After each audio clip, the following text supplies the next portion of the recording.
I like it. I like it. We're not dealing with amateurs here. We're dealing with pros, professionals.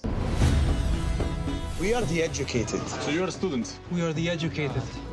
Is devoted to the supreme leader. دخلت المعهد اسمها لامدا، وتبع شغل التخرج كان في مسرحية، فالكاستنج تبع جون ستيوارت لروز ووتر كانوا طلبوني لأعمل اوديشن للفيلم، وانا لما جالي الدور يعني فجالي بقى وكيل اعمال وكده، فقلت بقى اوكي I think this is في تراكشن هنا، وانا طول الوقت كنت حابب اشتغل بره وهنا، بس هناك لو انت حابب فعلا تشتغل هناك لازم تثبت نفسك هناك، لازم تقعد شويه، لان it's much harder to يعني ان انت تبقى عندك مكان هناك.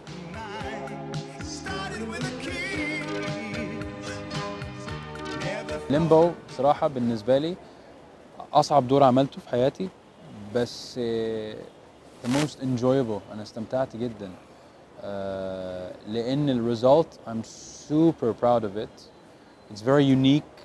الستايل بتاع الفيلم برضو أنا عمري ما اشتغلت على يعني الستايل ده. It's very quirky, very offbeat. والpositioning كل حاجة it's very systematic و purposeful. يعني انا كنت محظوظ جدا ان قعدت مع لاجئين وهم ادوني الثقه ان انا امثل دور عمر في الفيلم، وكل الصعوبات اللي انا مريت فيها طبعا مش هتبقى برسنتج من اللي هم مروا بيه يعني.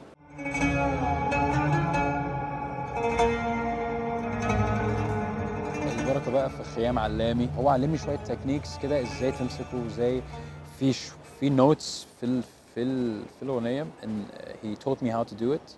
It's super hard وكان it needs 7 years. بتاخد العود بتاخد 7 سنين عشان تبقى فعلا ماستر في البيس. عشان بن كان very stubborn، كان بيقول لي الشوت ده مش هتقدر تهرب منه. It's gonna be face on.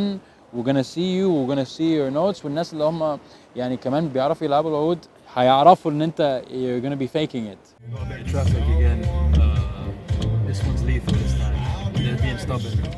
خلقي كان ضيق جدا قبل الفيلم ده بجد، بس من كتر الوقت اللي انا قعدته في الجيرني. كمان بن قال لي لما سافرت اسكتلندا قال لي انت مش هتروح بالطياره، انت هتسوق هناك وبعدين هتاخد مركب عشان ده اطول وقت وهتبقى لوحدك، ولما توصل هناك مش هتكلم حد، انت هتكلمني انا واللي انت هتمثل معاه وبس.